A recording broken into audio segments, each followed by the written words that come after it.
On behalf of ISKCON of Silicon Valley, it's my great honor and pleasure to welcome back His Holiness Gopala Krishna Goswami.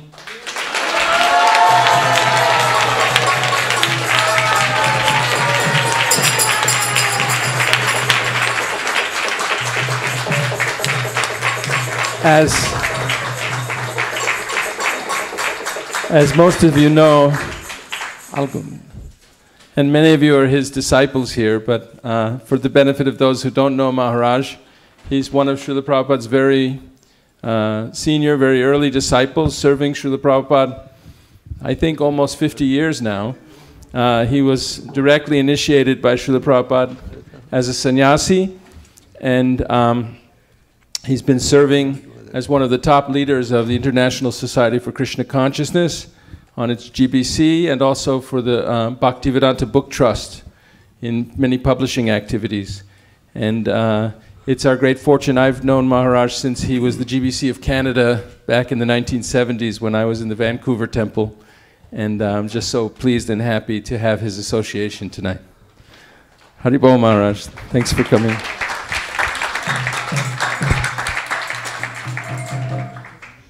I must say that I was always happy to have your association.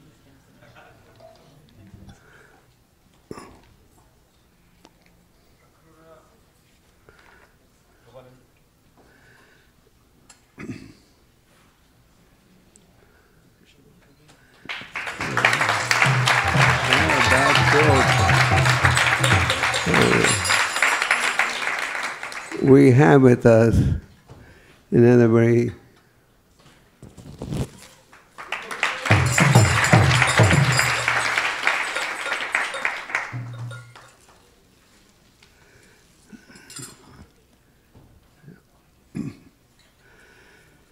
I have a bad throat today.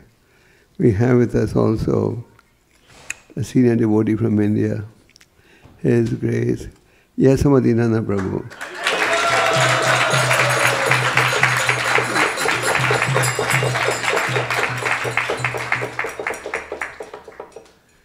Yasamadinana Prabhu is a very senior disciple of Prabhupada, and he oversees preaching in Gujarat.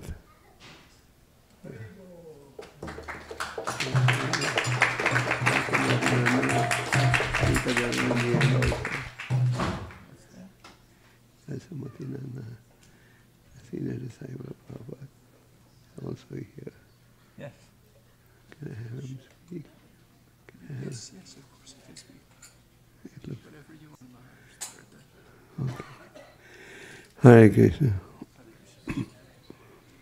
It's always a pleasure to come and visit the devotees in the San Jose area.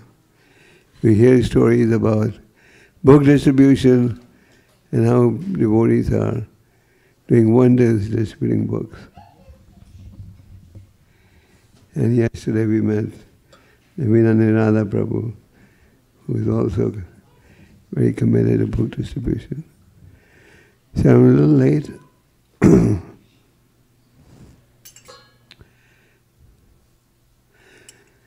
Hare Krishna, can you hear me clearly? I have a bad throat. How many of you were at the program last night at Stamford?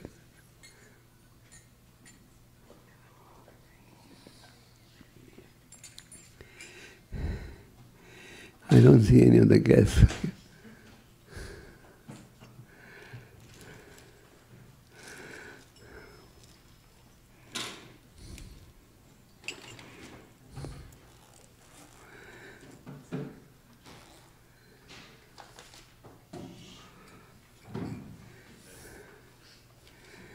Do you all visit Gujarat regularly?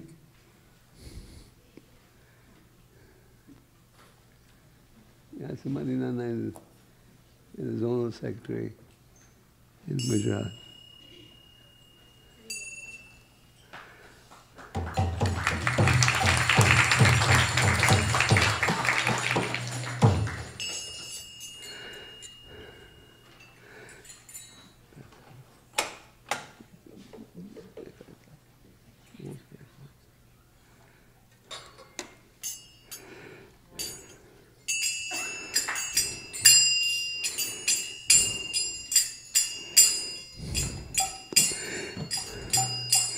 Jai Radha Kunja Bihari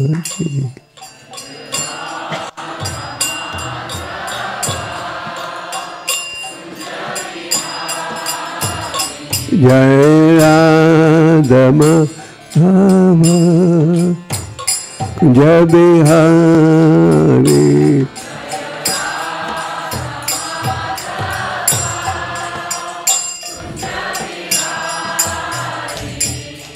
Gopi Jana Vallabha Giridhari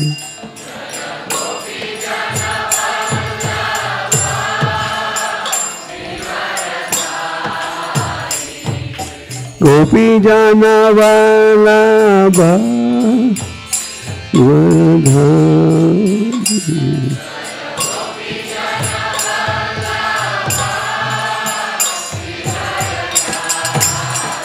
Jai Radha Madhava Kunja Bihari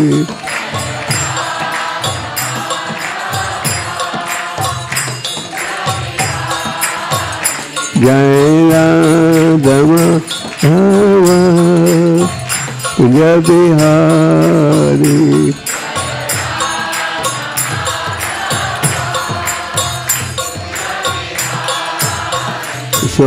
Sodanandana Braja Jana Ranjana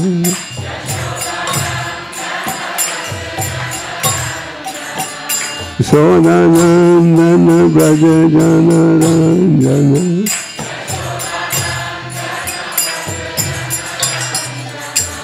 Jamnatira Panachari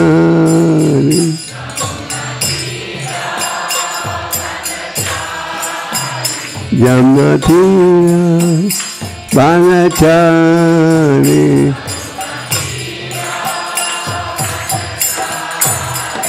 Jai Radha Madhava Bihari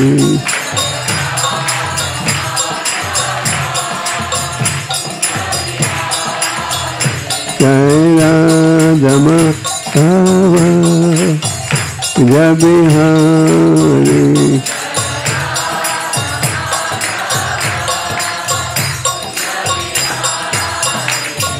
Gopi Jana Vallabha Giridhari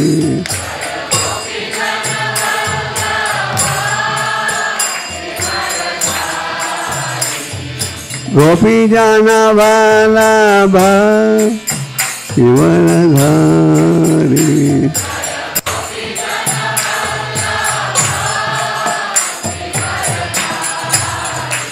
Sodanandana Braja Jana Ranjana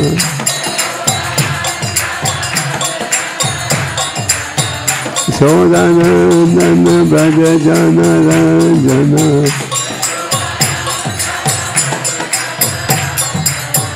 Jamnatira Panachari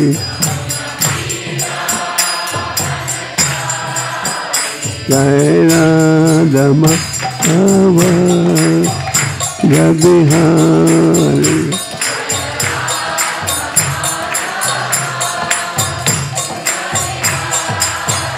Jai Radha Madhava Kunja Bihari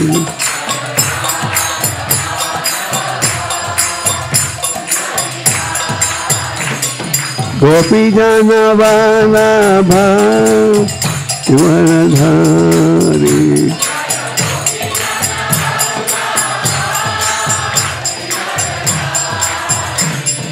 Gopi Jana Vallabha Giridhari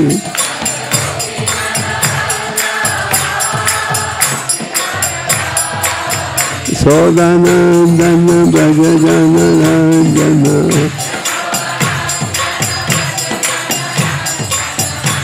Sodanandana Braja Jana Ranjana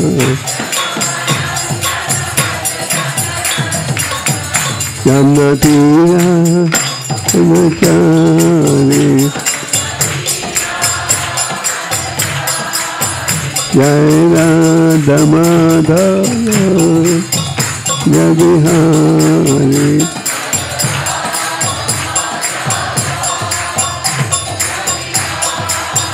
Jai Radha Madhava Jai Bihari.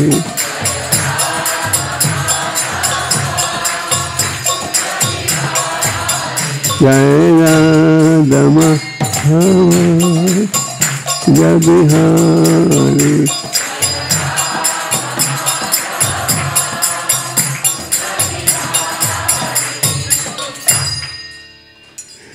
Jai Om Vishwapad Brahmansa Johaneshwara Avechana Bhaktinanda Swami Srila Prabhupada Maharaj ki Gaur Premananda. All glories to the Samudra Muri. All glories to the Muri.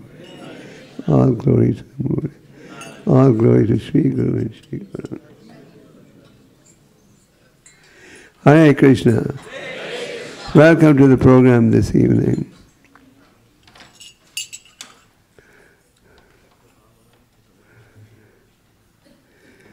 Om Namo Bhagavate Vasudevaya. Om Namo Bhagavate Vasudevaya. Om Namo Bhagavate Vasudevaya.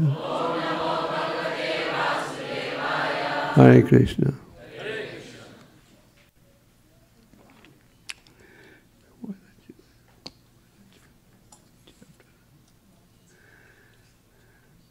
Hare Krishna. Since most of you live at home, I thought that we can discuss 2 verses from the Bhagavatam that describe ideal family life. How does that sound? Yes? You agree? Yes. If you agree, then I'll proceed. And Yasamadinanda Prabhu will also enlighten you all in the end. Okay, so we'll read the verses. Yeah. Read.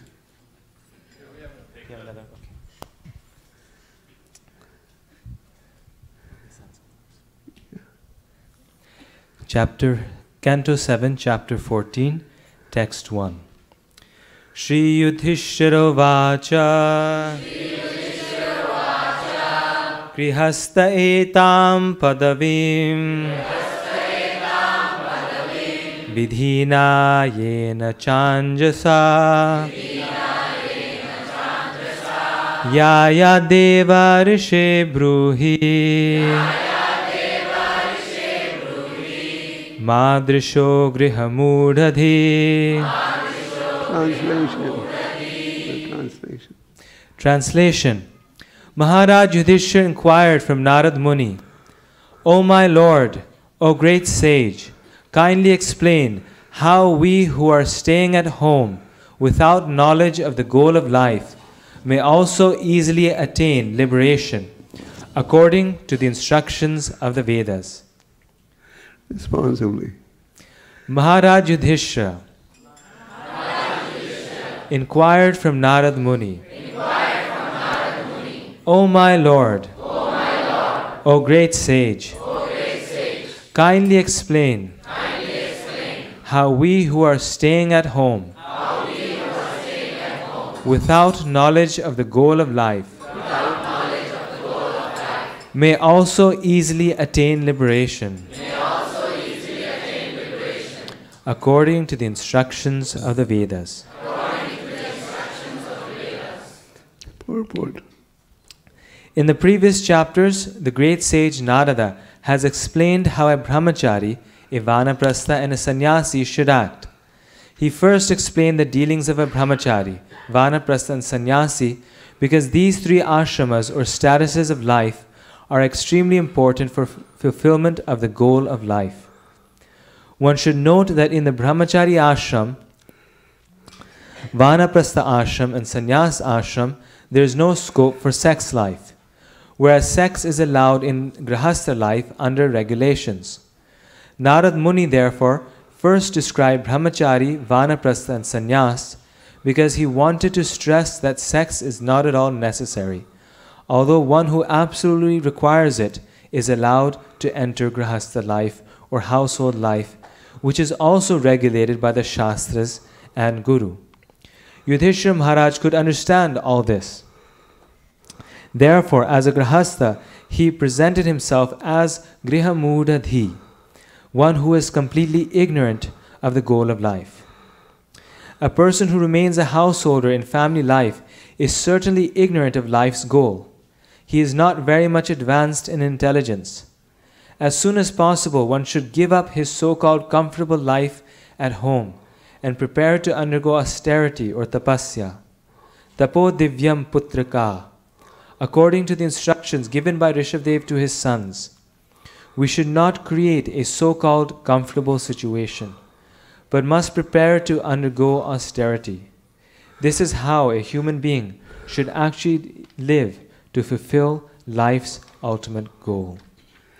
I'm going to read the answer to. Here, Yudhishthira asking a question, and Narada Muni's reply. I see the translation. Narada Muni replied, "My dear king, those who stay at home as householders must act to earn their livelihood, and instead of trying to enjoy the results of their work themselves, they should offer these results to Krishna, Vasudev. How to satisfy Vasudev in this life can be perfectly understood through the association of great devotees of the Lord." Okay. Om Gyan Timirandasya Gyananjana Shalakya Chakshurmritam Yena Tadha Shri Chaitanya Manovistam Sabitame Swayam Rupa Kada Jai Shri Krishna Chaitanya Prabhu Nityananda Shri Advaita Hare Krishna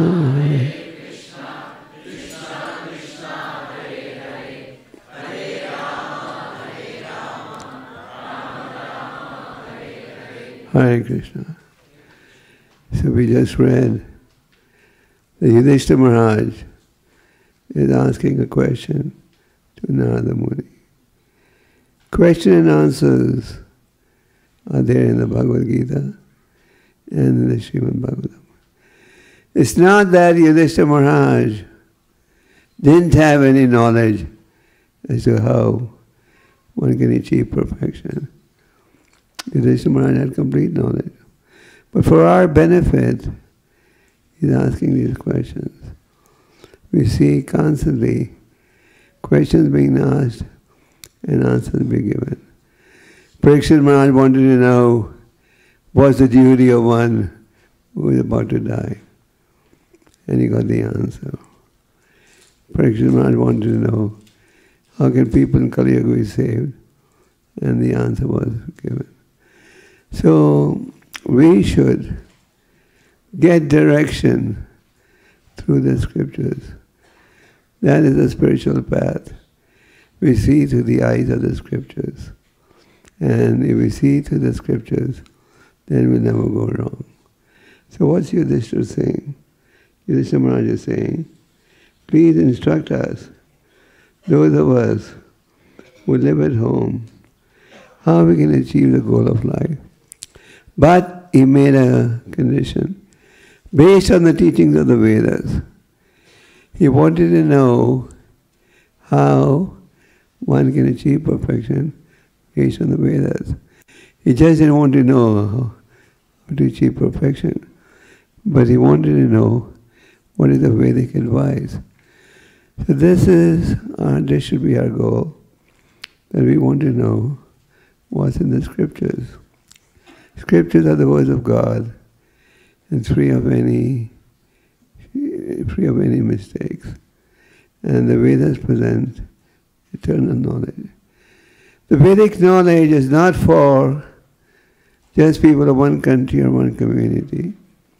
For example, Prabhupada has presented the Vedic message in very simple format in its purpose. And people all over the world are reading these books. Why? Because there is complete information.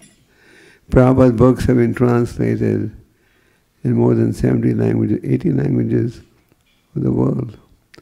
And people are reading these books very, very proudly. And why are they reading these books? Because they have the solution to all our problems. I was once flying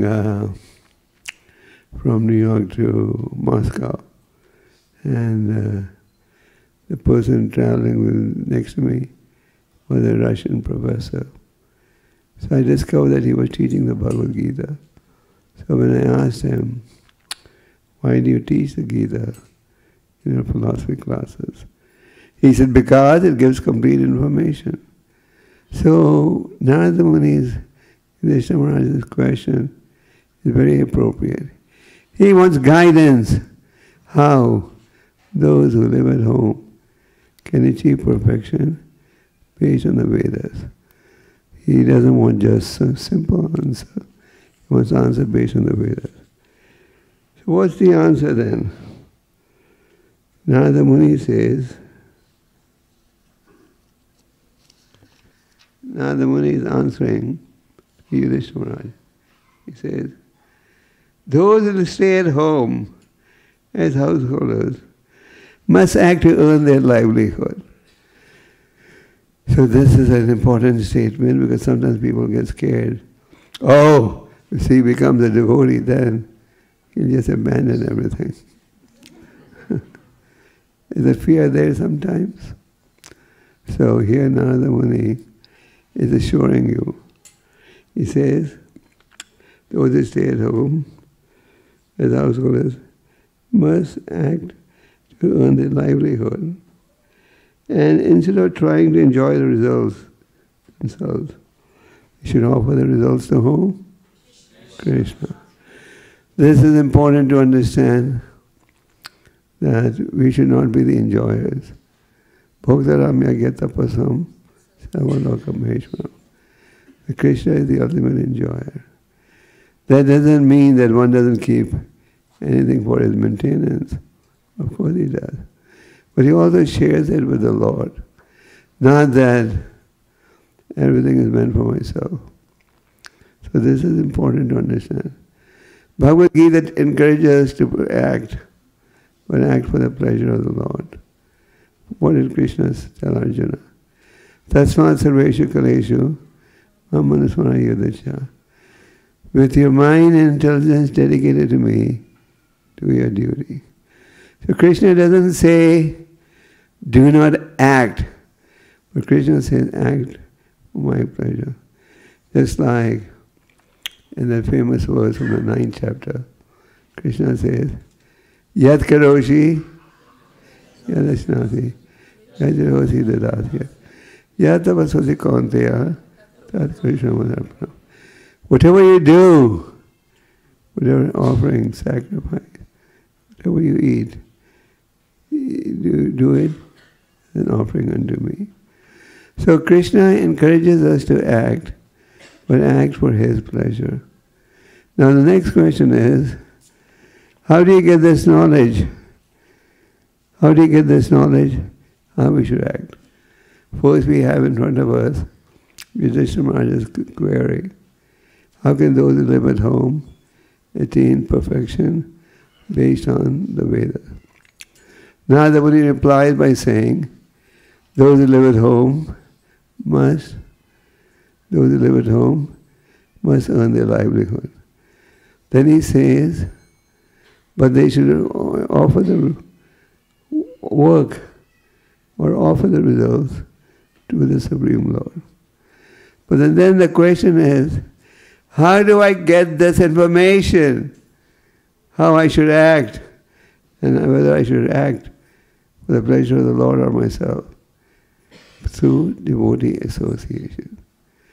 Devotee association is most important for making spiritual advancement. Doesn't matter which ashram you are in, maybe a brahmachari, grihastha, vanaprastha, sannyas.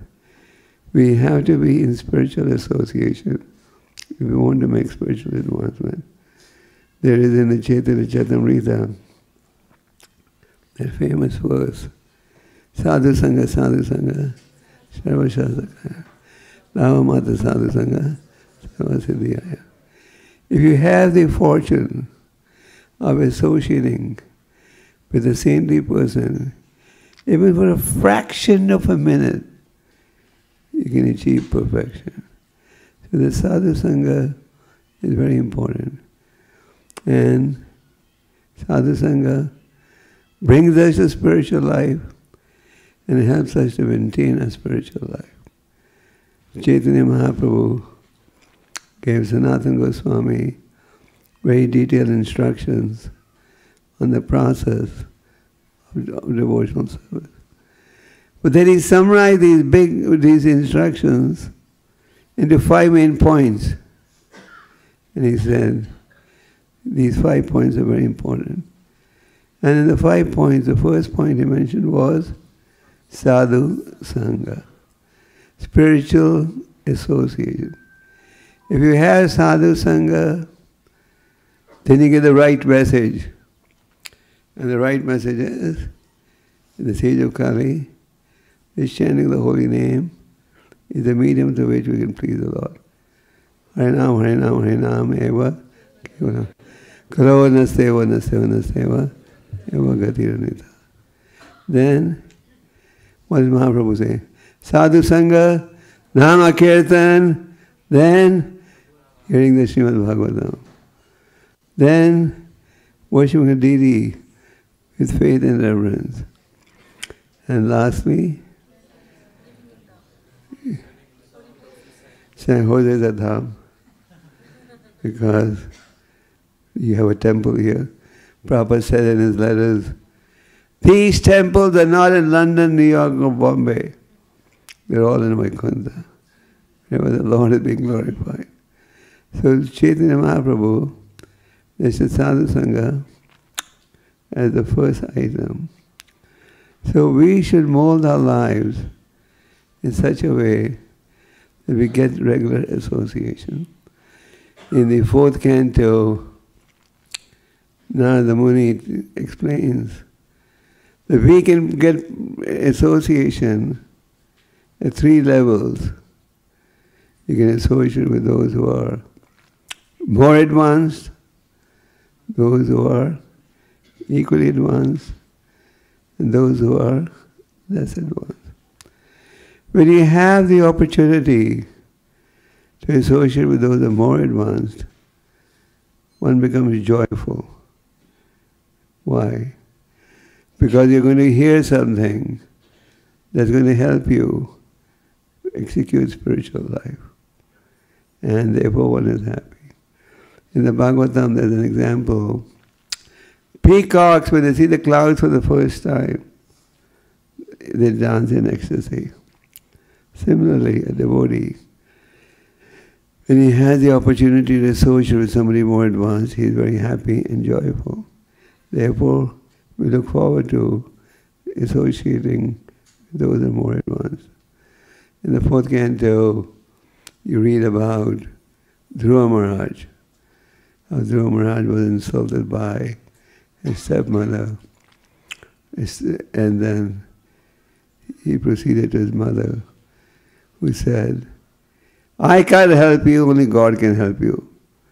And then as he was heading for the forest, Narada Muni tested him. And when he saw he was fit, he gave him the process. So Dhruva Maharaj was able to attract the attention of the Lord. And the Lord asked him, Dhruva, ask for any benediction that you may like. And what did Dhruva ask for? He said, my dear Lord, if you want to give me a benediction, give me the benediction that I may associate always with exalted devotees. Because by associating with them, we get the spiritual knowledge. So spiritual association is a must for all of us. And if you have the opportunity to associate with senior devotees, one is happy and joyful. In our ISKCON movement, there's so many senior devotees who are constantly traveling and trying to enlighten people on the glories of devotional service. Then the next level of association is association with those who are equally advanced. What do you do when you associate with somebody who is equally advanced? You make friendship. Friendship in spiritual life means you work together to serve the mission of the Lord. You work together to preach. You work together to perform other devotional activities. That is friendship in spiritual life. Friendship in material life means you benefit from each other's relationship. And then when that benefit is not to be realized, we end up in separation. But friendship in spiritual life means we help each other on the spiritual path.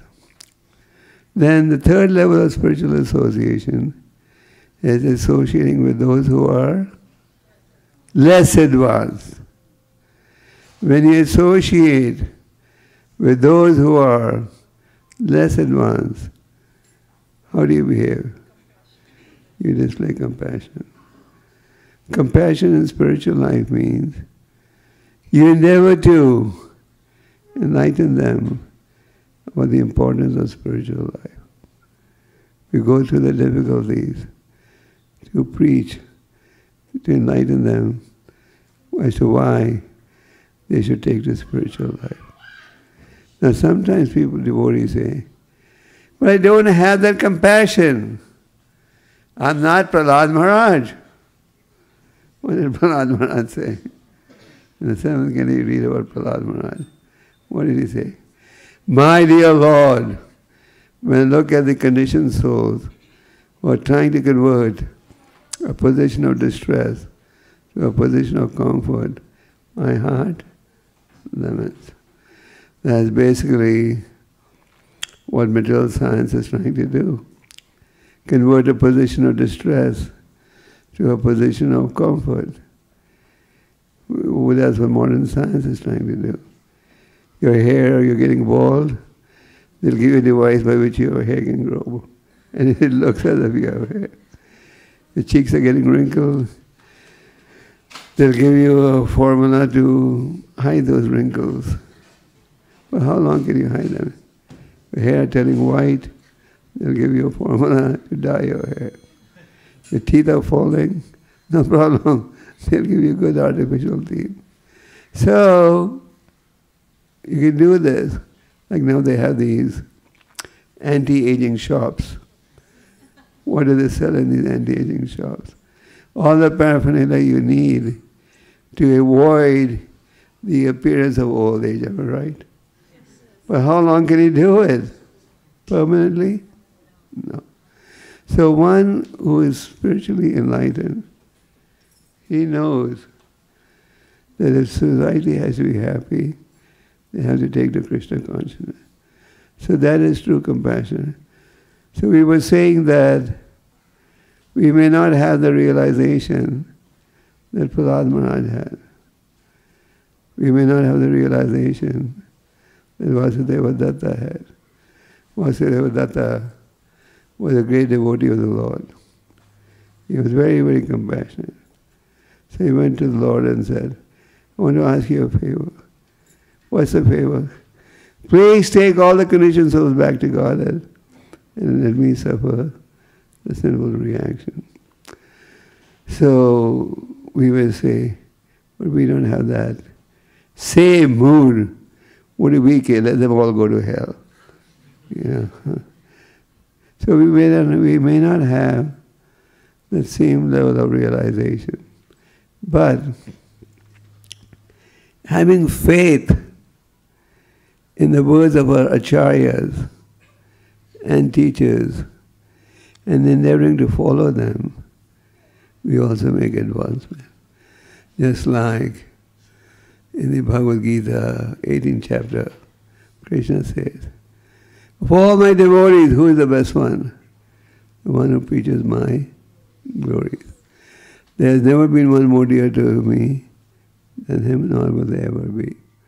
In the 4th canto, you read about Narada Muni's instruction to the Prachetas.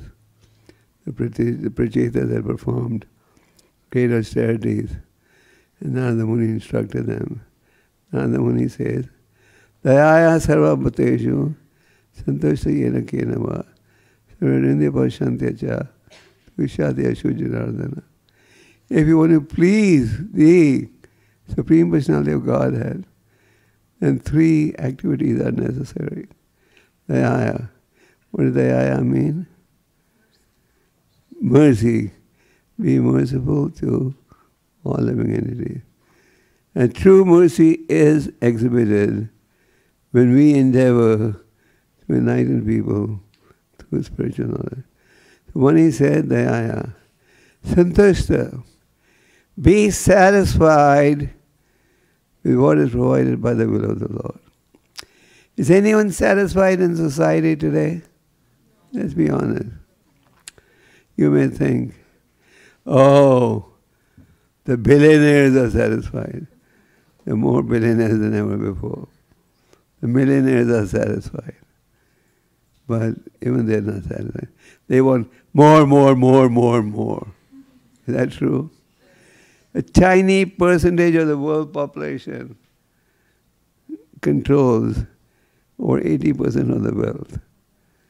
If people were content, this would not be the picture.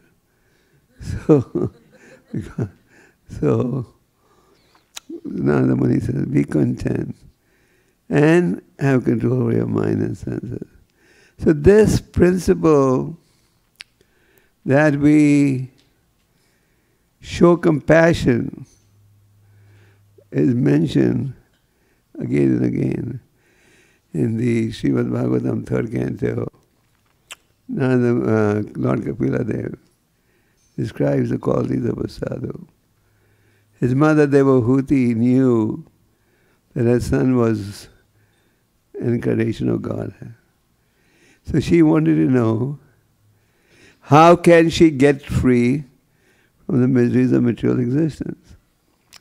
You'll be amazed how these advanced devotees are constantly asking this question. It's for our benefit. So Devahuti wanted to know, how could she become free from the existence of birth and death? And she inquired from Kapila Deva. She said, you are my transcendental eye. You're the axe that can cut this entanglement. So Kapila Deva replied by saying, by associating with saintly people, you can get the knowledge to cross over the material ocean. And when inquired, and he went on to explain the qualities of a saintly person. What's the famous verse? Yeah, you got it. Diksha Karunika, Surda Sarva, Dhainam, Vajjava Sadhava Sandha, Sadhva Sadhu. So one of the qualities of a saintly person is that he is very compassionate. So, when you meet somebody less advanced, we display compassion. Look at Prabhupada's example. At the age of 69, almost 70, he left India with just $4 in his pocket. At that time, 40 rupees was $4. So I thought that maybe today it's not even worth $1. So just with $4 or $5 in his pocket, with no context at all, he sailed for the West. And he sailed in a cargo ship. Can you imagine traveling in a cargo ship? I think if somebody gave you a bonus and said, here's a free ticket plus a bonus, you probably wouldn't do it. Am I right? In the cargo ship, there was only one seat, one cabin, besides the captain's captain. But he did that why? Because of his compassion to save the fallen people. Chaitanya Mahaprabhu had predicted that the holy name would be chanted in every town and village of the world. Our acharyas had endeavored to make that come true. Bhaktisiddhantaji had sent some of his sannyasi followers, but they came back without much success. But in 1921, when he met Prabhupada, he could see that here is a young man who can take Lord Chaitanya's teachings to the Western world. And on the way to on the maiden journey on the Jaladuta, he had 2 heart attacks. Isn't it? When he had this, of course, they were mild attacks, not major. But after he had the second attack, he thought, my mission will not be successful now. He was a little discouraged. But the next day, he had a dream. In that dream, the Lord was rowing the boat in which there were demigods. And Prabhupada was one of the passengers. And the Lord said, don't worry, your mission will be successful. Then when he landed in Boston, saw the environment, he was taken on a tour of the city by the captain of the ship, Captain Pandey. And when Prabhupada saw the environment, he was wondering, who is going to take to this message? People here are so addicted to sense enjoyment. But then he had faith. Prabhupada was also known as Kavi, which means poet. So Prabhupada wrote that famous poem.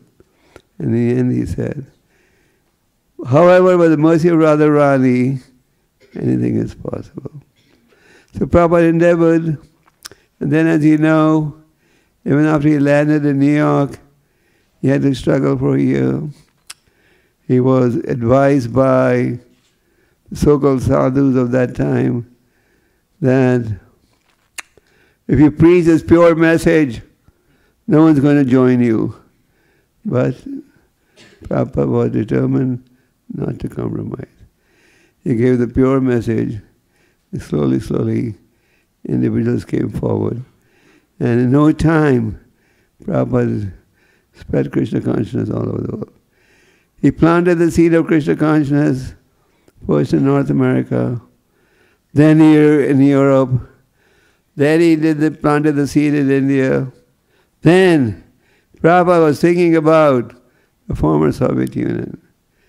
At that time, the world was divided into 2 blocks, the capitalist bloc and the communist bloc. The communist bloc was headed by Soviet Union, and Poland and Eastern Europe in it. And then you had the communist bloc and the capitalist bloc. So then Prabhupada was thinking, now we should always also endeavor to plant the seed in what is now, what was known as Soviet Union. He went there on a 5-day trip in 1971. He went on a tourist visa. And in 5 days, he made a devotee, initiated him, taught him how to cook, taught him how to wear a dhoti, taught him how to preach, and a little later even arranged for his marriage. And Papa told him, now you start preaching. And later Nanda Shanti started preaching the Krishna consciousness prayer.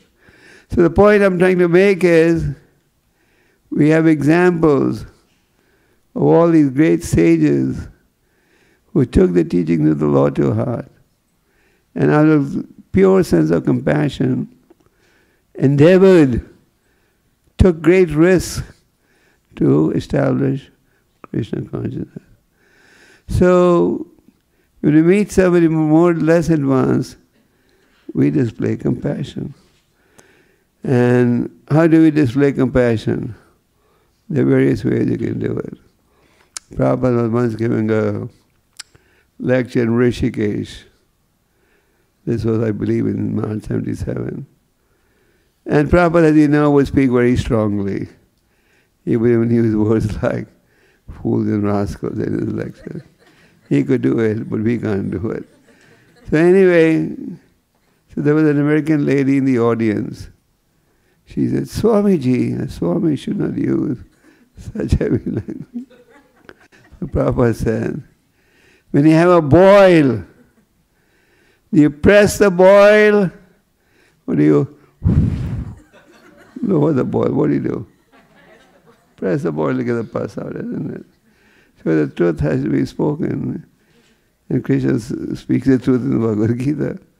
So the point is, devotees may not have the mood of compassion, but by having faith in the words of the great acharyas, by having faith in the words of our founder Acharya, by having faith in the words of the representatives of the founder Acharya, we endeavor, we also get empowered to do the impossible.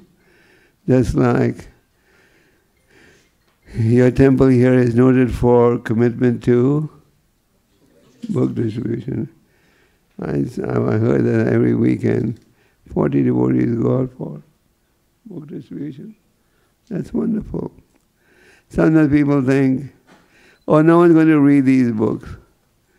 You'll be surprised how many people are waiting for these books. Sometimes people think the world today is too modern.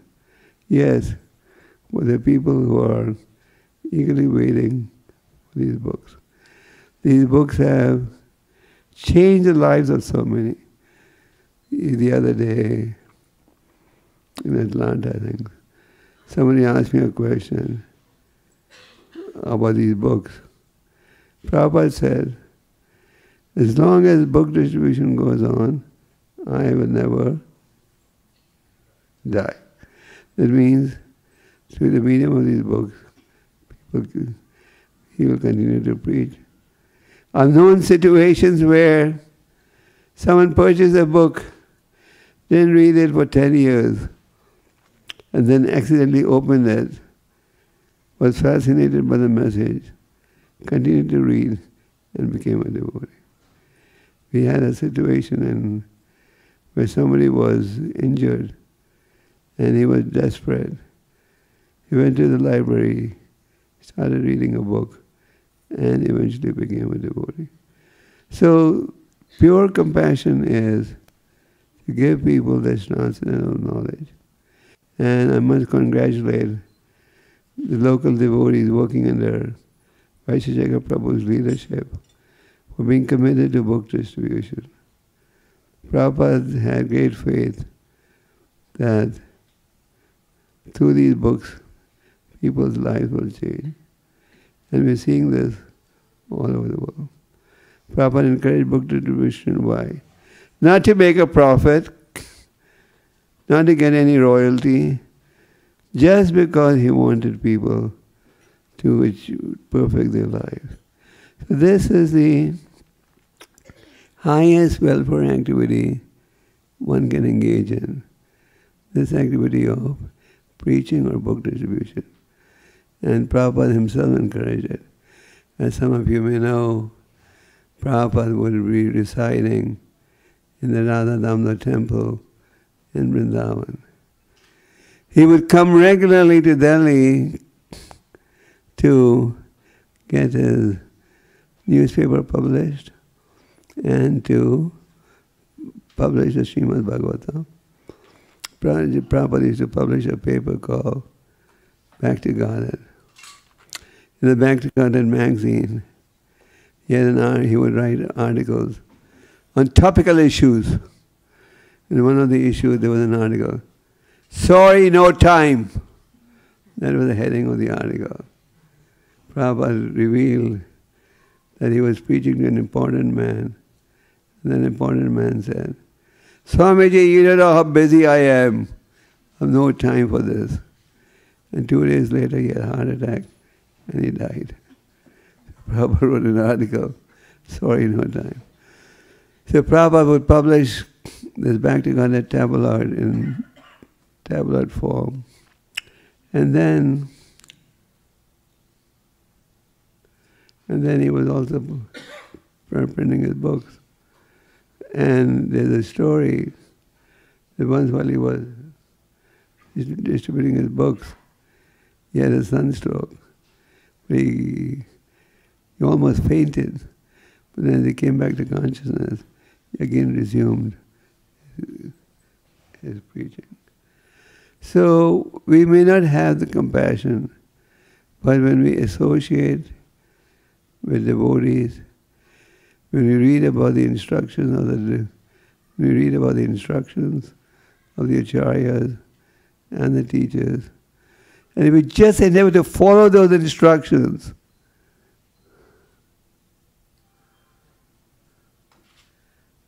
thank you. And if we just endeavor to follow those instructions, we make spiritual advancement. So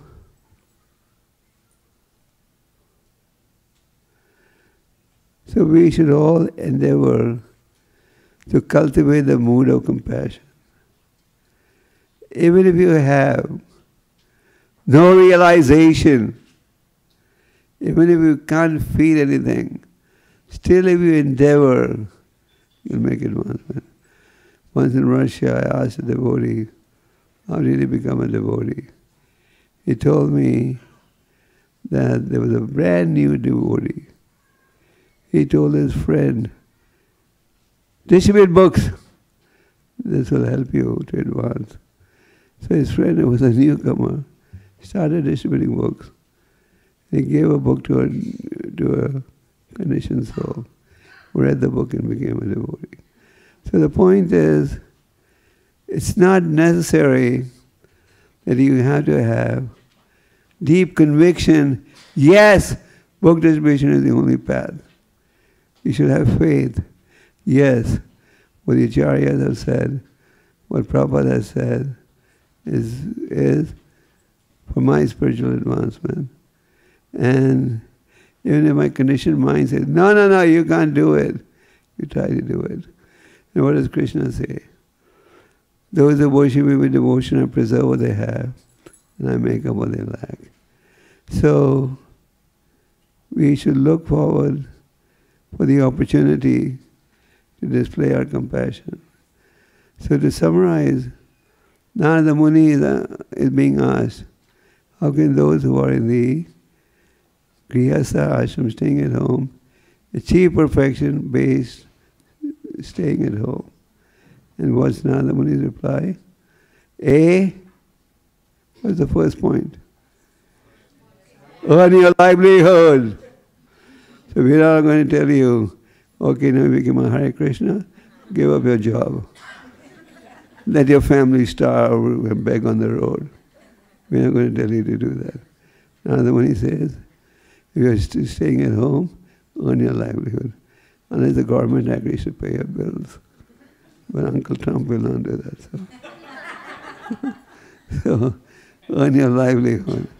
Second point was, recognize that Krishna is also a partner in your efforts. Am I right? Many times people say, everything belongs to Krishna. But if you analyze it, everything belongs to the individual. But we should in reality recognize that Krishna is the enjoyer, and we share our efforts with him, then we become free from the reaction. But then how do you get this knowledge? How? How do you get this knowledge? By associating with devotees. And we can associate with those who are more advanced, equally advanced, and less advanced. Chaitanya Mahaprabhu was on the tour of southern India.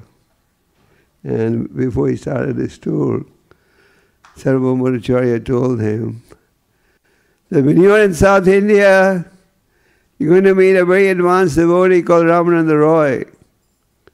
And they met on the banks of the river Godavari. So Chaitanya Mahaprabhu asked Ramananda Roy a series of questions. And one of the questions he asked was, what is the most painful experience for a devotee? He asked that. And what was the reply? Apart from separation from devotees of the Lord, I know no other. This is the most painful. What? Being separated from devotees of the Lord. So our endeavor should be to associate with devotees.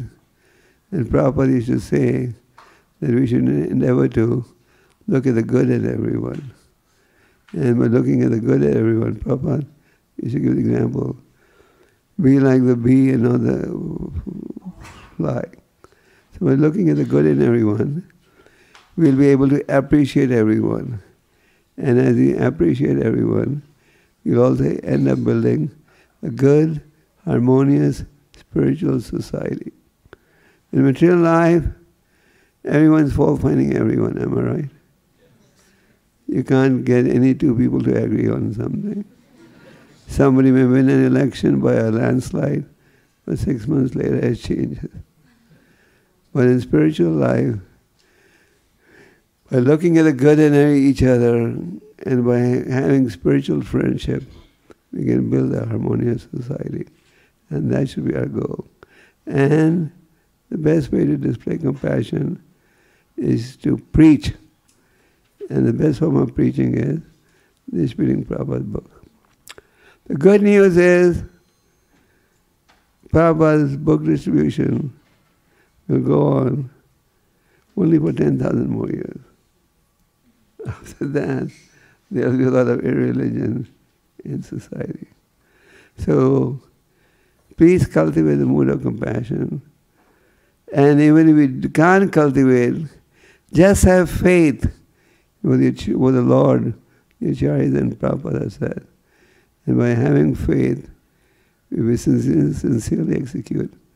Krishna will empower us and give us intelligence by which we can display real compassion. So thank you very much. We can take on some questions. Somebody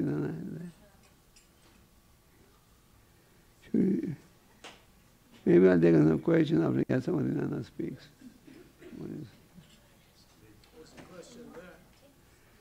Yes.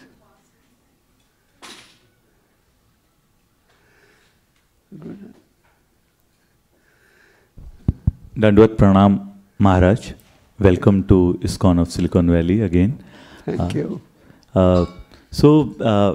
Recently we were reading from a book from His Grace Shyam Sundar Prabhu, and apparently when Srila Prabhupada came, phase 1 of the movement, where Prabhupada coming as a founder Acharya, it's like a startup where the foundational principles were built, the book printing started, the Harinam Sankirtan started, and all these hippies helped in kind of creating the critical mass. Hippies became happies. Happy, yeah. Then Maharaj, because of efforts from followers of Srila Prabhupada like you and other stalwarts, disciples of Prabhupada, the second wave came in, and then more and more, not to put a context of Indian bodies, but a lot of people got into Krishna consciousness, and we got like a mass, a more expansion. But now when the books are there, the process are there, what are the, and we are lucky to have guidance from you and others right now. Things will change in another 10 to 15 years. So what is the advice, Maharaj, for from you to, if we may live, we may not live, but how do we actually bring it to the hyper growth of ISKCON? Still 9,500 years is when left. Yeah. So how do we make the best use? So to give pleasure to you, Srila Prabhupada, and all the Acharyas. If I understand your question clearly, you want to know future plans for ISKCON. Yes, Maharaj.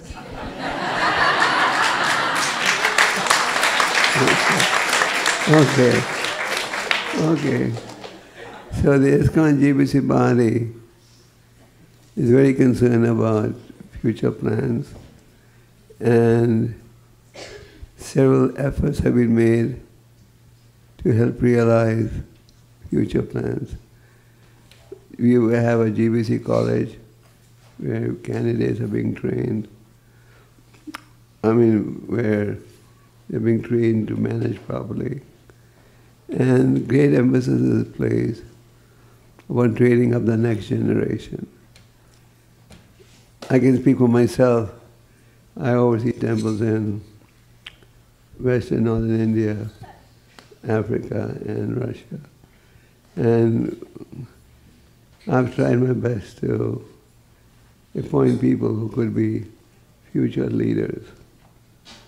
And I'm sure everyone's doing that. So there is great emphasis upon planning for the future. And the leadership is very concerned as to who is going to lead. We don't want to build temples and leave behind a structure with nobody to manage after we are gone. So we are trying our best. But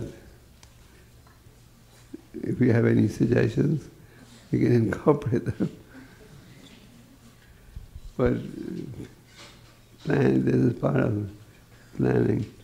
And as you may know, for the last 8-9 years, ISKCON is very heavily involved in strategic planning for the future.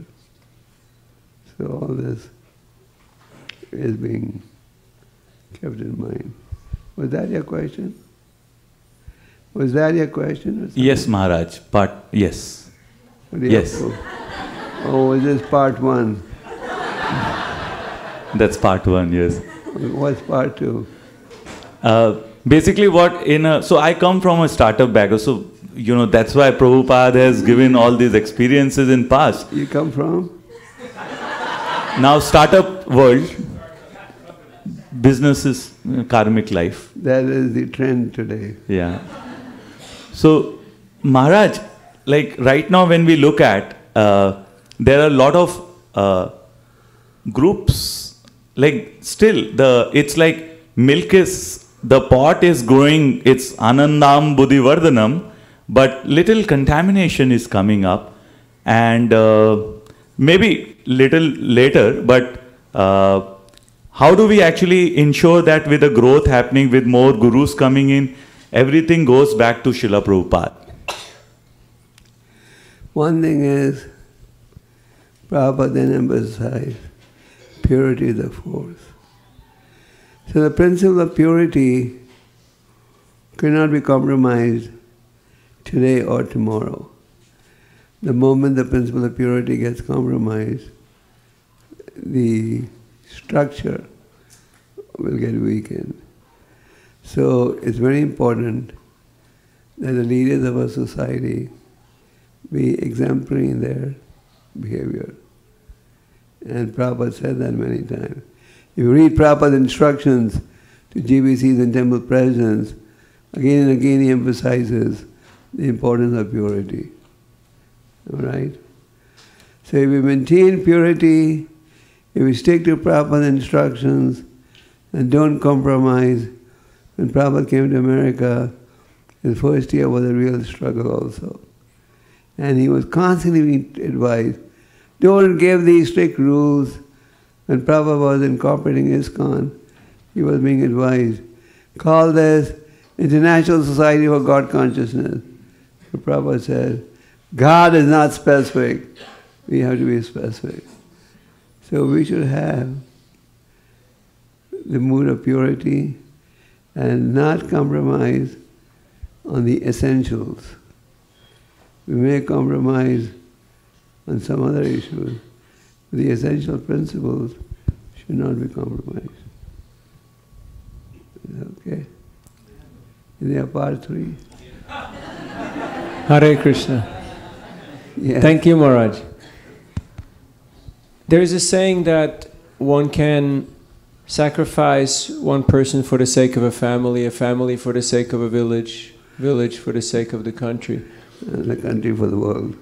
Yes. So that sounds nice. The question is it permissible to sacrifice others? Like in Krishna consciousness, we see sometimes Srila Prabhupada took certain risks by sending people on certain missions, and he knew that they may or may not come back, but it will be for their benefit and for the benefit of the world.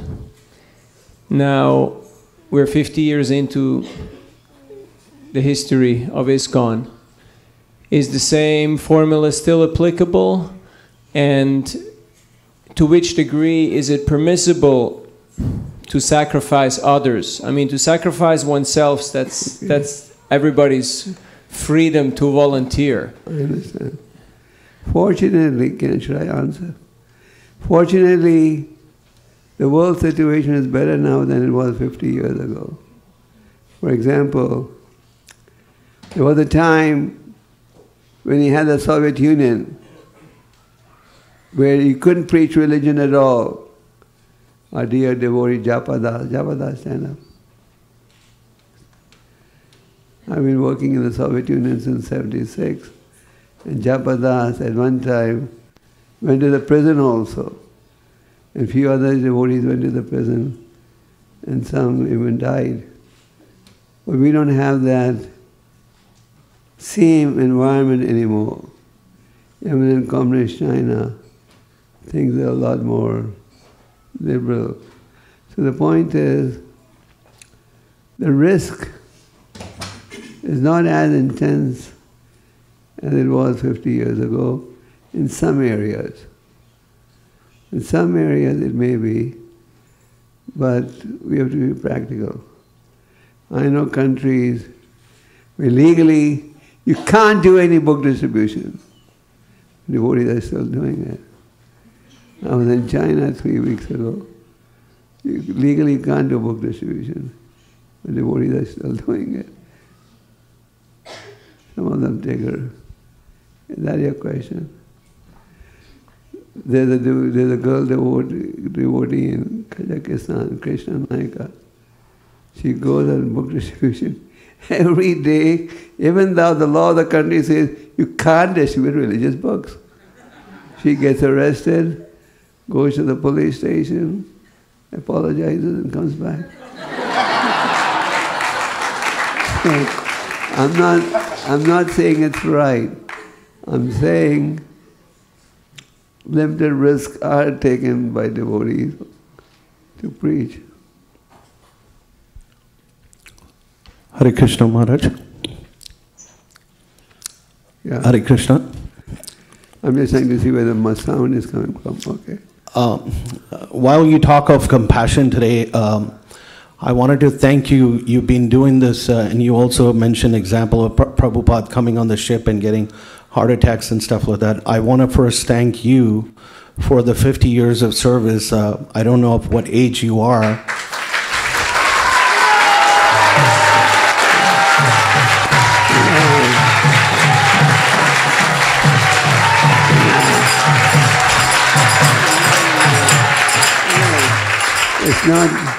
It's not quite 50 years as yet, so I think someone prematurely gave the... Whenever somebody's asking my age, I always say 20 plus, so I would say 20 plus or so, but I want to thank you for your compassion. No, my age is 72. Well, it's not 50 years as yet. Okay. Nevertheless, you know, when we travel in the consulting world, from personal experience, I feel very tired, but I see you traveling around the world. I'm sure you're doing it out of a lot of compassion for a lot of devotees and souls. So thank you for that, being an embodiment of compassion here. So kudos to you. That's one. The second thing is I wanted to touch on a little bit sensitive topic. I might not use the verbatim word that was mention of how do you live your life And there were three different types of people: the people that are in Grihastha ashram and the people that are brahmacharis. And there was something called as touched upon the lust part of it. So Narada said that you should stay away from lust, but the people that are in marriage or Grihastha ashram, you have to treat it in a more conducive manner and more disciplined manner. But it's said that whatever pleasures you have, you should offer it to Krishna. How do you offer lust to Krishna when you're engaging in that? It says whatever the results of your livelihood endeavor. Let's say you're doing a business or a job. So you make some profit. Of course you have to maintain yourself. But also have a certain percentage of your profit be given to the temple to conduct missionary activities. Don't think 100% of what I earn should be for myself. That's what it means. So I specifically was not referring to wealth as such.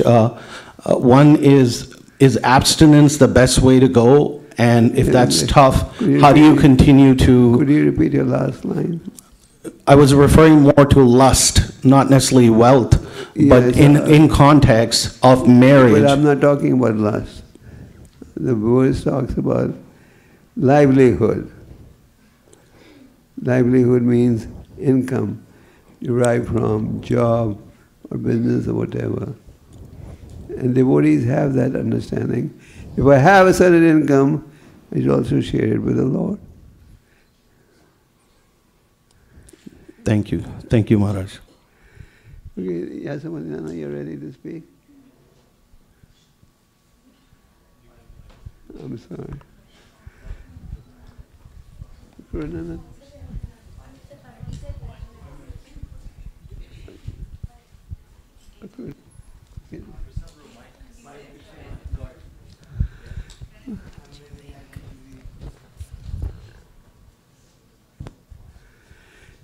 As I mentioned, Yasamadina Prabhu is a zonal secretary. I'm very happy to be amongst you all.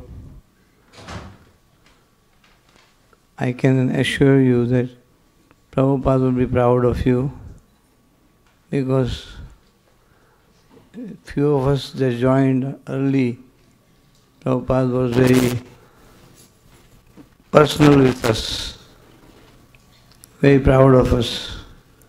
So he also said that I came according to my Guru's instruction to the West. My desire is to preach this in India. And Gopala Krishna Maharaj is a champion of preaching in India.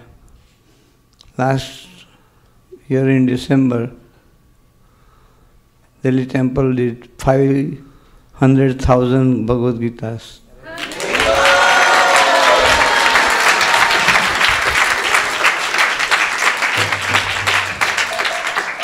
And we in Ahmedabad did 110,000 Bhagavad Gitas.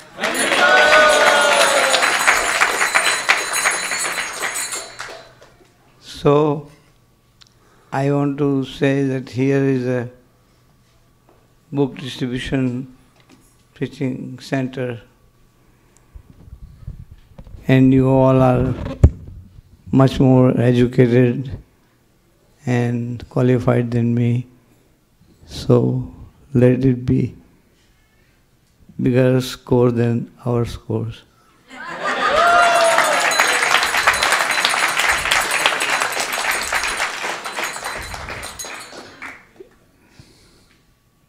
I have no qualification, but there is one qualification that I cannot take away, that in short 11 years that Prabhupada manifested his pastimes, we squeezed in somehow or other. So that qualification is the only qualification that we have. You heard a very inspiring speech from Maharaj, so I don't want to add anymore. Thank you very much. Hare Krishna.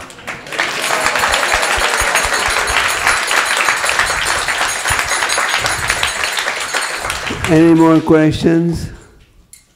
Yes. Hare Krishna Maharaj. It's amazing lecture to hear about the book distribution, and of course, as Prabhu said, that whenever book distribution comes, we look up to ISKCON Delhi.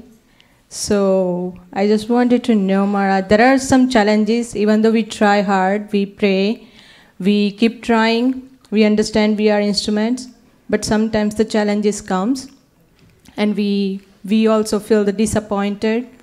So how to go on among all other duties and all other things that we have to take care of it, but how to go on with the same enthusiasm year after year and look up to something that we can grow more and we can help out as much as our fullest capacity for the book distribution. When we go on book distribution, we would all love to see a situation where everybody is lining up. Give me a book, give me a book, give me a book. No, I gave my money first, give me a book. Am I right? We would love to be in a position where everyone we approach, he says, yeah, I was waiting for this book. But unfortunately, the ground reality is, you approach 10 people, and one shows is a little positive. Chaitanya Mahaprabhu instructed Haridas and Nityananda to go house to house and preach. The Lord said, Bolo Krishna, Bhajo Krishna, Koro Krishna Siksha. So they started going house to house. Some houses where they went, they opened the gates and said, oh, Swamis have come to our house for purification. Please come in. What's your order? Some houses they went, the people, they didn't even open the doors. They said, thieves have come disguised as sadhus. They want to see what's inside, then they'll come and steal from our house. The point is, even when Lord Nityananda and Haridas went house to house, not everyone supported them. So when we go to preach, don't expect that everyone you approach is going to say, yes, I want a book. So if everyone says, I want a book, we feel encouraged. And if we show it to 8, 9 people and they don't buy, we get discouraged. Am I right? So we should not get discouraged. When you have such a situation, just meditate. If people can say, Nityananda and Haridas, no, who are we? So we should keep. Krishna is pleased by our honest endeavor. So if you go out, let's say, for a few hours of book distribution, and you don't achieve much success, still you have nothing to worry. Krishna is going to record the effort you have made. So you still get your points. You may not get your points in the Sampana newsletter, but you get your points in Krishna's diary. Okay. Yes, Maharaj. Okay. Any more questions?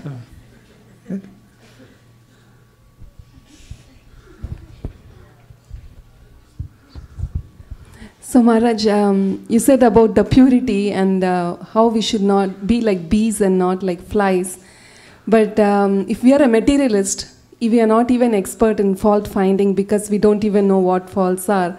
But becoming devotees, we know more about the Krishna conscious principles, so we start seeing more faults. So what happens is with the media and everything, people just see fault in everybody, even exalted souls, and they contaminate us also. So how do we avoid this tendency of being a fly and magnifying it also? If I understand your question correctly, I think what you mean is, if we join, you don't see so many faults. Initially you see every devotee as a Vaikuntha man. But when you get close, when you stay in the moment for some time, you say, oh, he's not a Vaikuntha man. He has the same faults that I have. Am I right? So we should avoid that. Try to look at the good in everyone. And if somebody has some shortcoming, you can in a humble way point it out, or point it out to some senior ISKCON manager who can then correct the person. But you don't get involved in trying to rectify the whole world.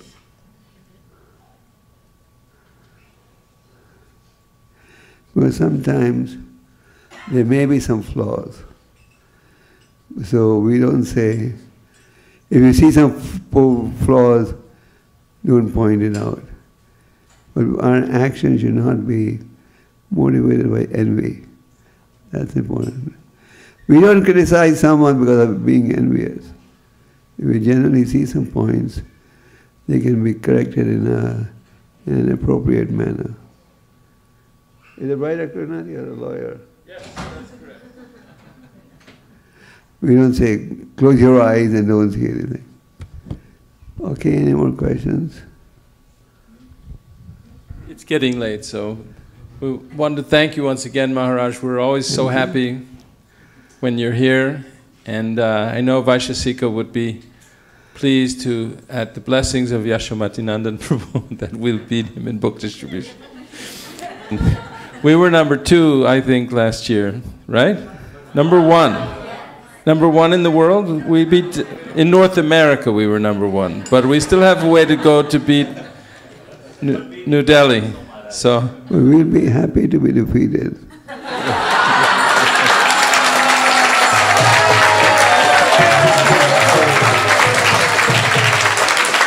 Because Prabhupada encouraged transcendental competition. We don't want the Indian devotees to become complacent. So it's good if we defeat them. So thank you so much. We also have other guests here. I'd like to mention we have Jagannath Swami Prabhu from the Temple President of Berkeley.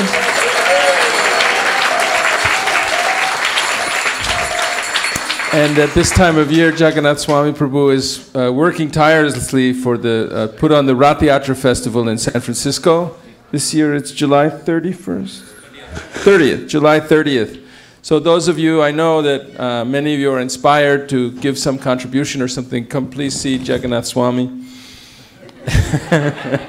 It's really important that we, get all the paid so that we can put on another glorious festival this year.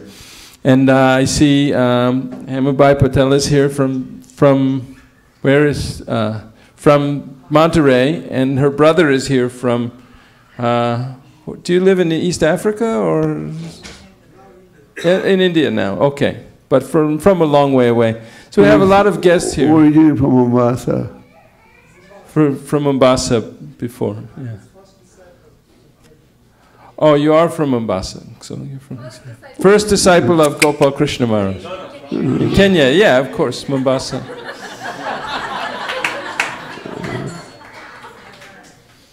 And once again, to thank Yashomatinanda Prabhu and Janardhan Maharaj and all the...